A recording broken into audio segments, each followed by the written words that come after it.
So probably the number one person that you tell me over and over again that you want to have back is Brian Wang. And so I listen. So I've got Brian back again today. And we'll be talking about, well, you know what? I'm going to surprise you about this in a minute. So if you like having Brian on, remind me again by hitting like and subscribe. And we'll be having actually 3 or 4 of these interviews with Brian over the course of the next week or so. So if you want to be notified about that, hit the notify button. And then, of course, Patreon. And then follow Brian. It'll all be down in the information below. Follow him everywhere, especially on his blog. Brian, the number one contentious thing that happened at the meeting yesterday, or actually after the meeting at the conversation with David Faber at CNBC, the most contentious thing was, should Elon be able to say what he wants? So I've already tweeted out a couple of times to a couple of folks saying, I thought it was the best moment of the entire day. Now, that's saying a lot because I was pretty darn excited when he said he was going to advertise. And I was over the moon when he showed the video on the Optimus. So to be the very best thing that happened all day was he said, you know what? If it costs a little bit of money, if it costs the shareholders money, I believe that my freedom of speech, your freedom of speech, all of our freedom of speech is number one. So here's my idea for this conversation today. What if Elon Musk goes down in history more about having re-energized the country and maybe even the world about the critical nature of freedom of speech? What if that becomes his legacy, even above all of these disruptions he's doing? What do you think? Yeah, I think that's certainly possible because we'll always get richer. Like, when you had the industrial age, we got 100 times richer from that, like from the 1800s to today. That happened, right? But Henry Ford and those people and Edison were a big part of that. But people, when the kids in school study history, it's about the founding fathers, the Constitution, those Martin Luther, those kind of big human factor things. Whether they'll study that or whether they get it from a GPT, I don't know. But if schools are still around, then that would be certainly the relevant thing. Yeah. So we're sitting here in an age when the relevant thing seems to be being careful not to hurt somebody else's feelings, being concerned about folks that are down and out, which is fine. I think we should absolutely be concerned about folks that are down and out. But if it came down, the question really came down to wealth or freedom. He didn't say, what if the question was asked the opposite way? Would you be willing to give up all of your wealth in order to maintain your freedom of speech? Or vice versa, would you give up your freedom of speech in order to maximize your wealth? The interesting thing that I found about the exchange and some of the aspects of things is that we are turning out to be extraordinarily lucky that it's Elon who is, at times, usually the wealthiest person in the world, and someone who's highly principled. That we saw that, we see that with the other people at OpenAI, right? They took the money, right? They were started as a nonprofit by Elon, $50 million, and then they, had a decision point where they said, okay, we could either keep it going nonprofit or we could choose to take the money. And people act like Elon could have stopped it. They're not his slaves, right? They're people who choose to do things, right? And they chose to go for the money with an option. They did it, right? But they originally were organized for the purpose of making safe AI and researching those issues. And they chose, we can make the AI better than the DeepMind Google people, and then they tried to do that. No, now it's competitive. So, but Elon is choosing to factor in. He's obviously very, best businessman, best salesman, best technologist in the best, but he factors in critical issues of society and about rights, his own rights, also the rights of other people, right? So the fact that he is a major factor in whether we will continue to have rights, that if they were actually threatened or not, that's a hugely good thing. Yeah. So character, when I was growing up, I don't know about you, but when I was growing up, character was something that my parents talked a lot about. Not lying, being kind, treating others the way you wanted to be treated. We were a Bible-believing house, and so the principles of Jesus Christ were front and center my entire life. So, but now we seem as the society has gotten richer, do we start to be, one of the things that many philosophers have warned against, that, the wealth starts to become the issue. And that means for corporations, it might mean corner cutting.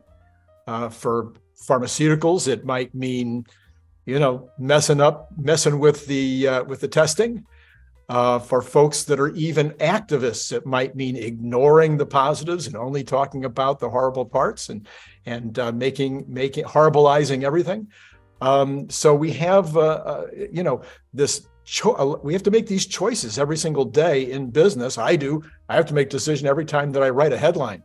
Am I going to write the headline for clickbait, or am I going to write the headline honestly? And I try my best to never move over into something that would even remotely be called clickbait.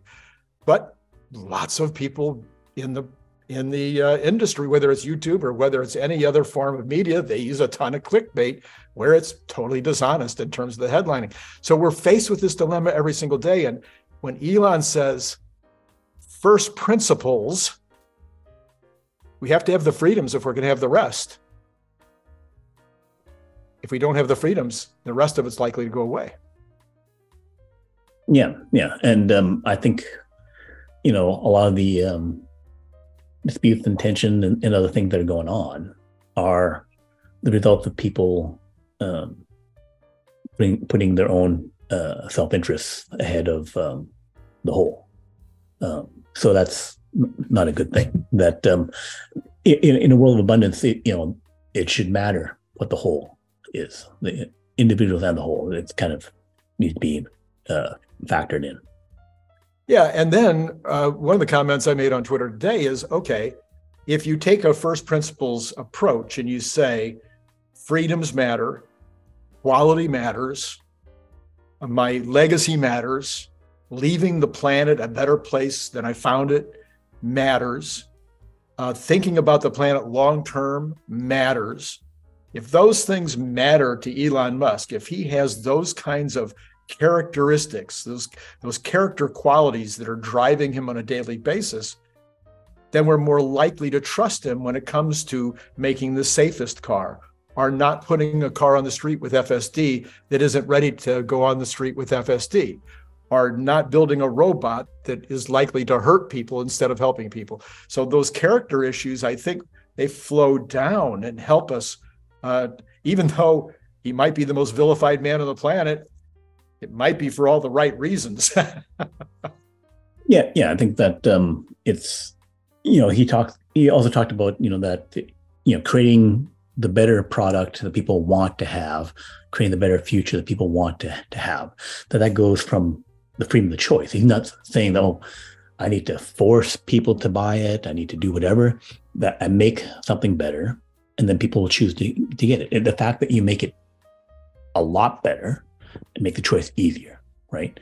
So that's, versus I create the phone, I lock you in, I don't let you fix it, I don't let you update it the way some other companies do, right? That they still make their money, but it's when you go for monopolies with cable TV, internet, where the service sucked, but they put the effort into locking you in, right? As opposed to making a better product. So that when people, eventually choice comes, eventually a displacement thing comes along, and then that, people then choose, well, you locked me in, you screwed me over. Even if it's equal or close to equal, I will choose the other thing because you screwed me. I don't trust you, I don't like dealing with you, right? So, so this is happening all the time on the commercial basis. But then also to know that someone with that much power and that much impact is going to do it from a principled way. And if I don't like that he's principled in this, well, he's principled in everything else. Yeah. So, exactly. So, and also convincing everyone on his team, all the people, customers, 100,000 workers, millions of workers, other things that this, it's great that we have it, there. Yeah, character flows down in a company too. There's an old saying, everybody's looking at the president to make decisions. The president of the company, the CEO of the company, they're all looking at that individual to make decisions about how they act in the workplace. I saw it most amazingly for me. I am a messy, okay? I mean, this is my entire desk now over here, but even that little desk is messy, okay? So I'm what is known in life as a messy. Now, back in the day when paper was paper, my 6-foot desk was covered with paper. My back desk was covered with paper. I had a little side desk that was covered with paper, but I wanted my employees to have clean desks. So when I'd hire somebody, I'd say, now, are you a messy or do you like a clean environment? And they're like, oh no, I clean my desk at the end of every day, But after they worked for me for 6 months, they were messies.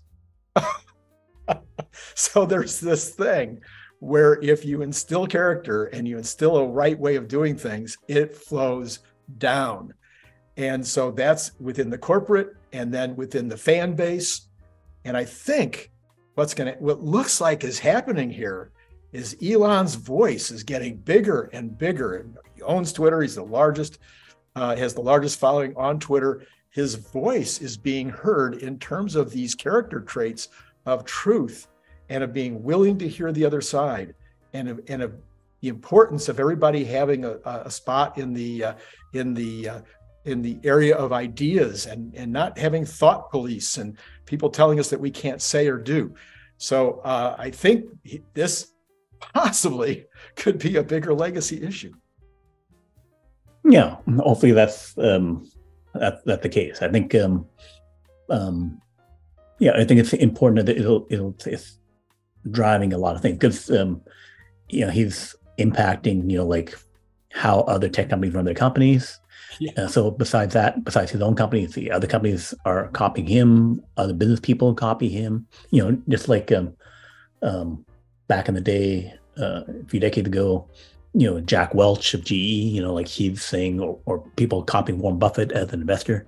So the replication of how he chooses to do things matters.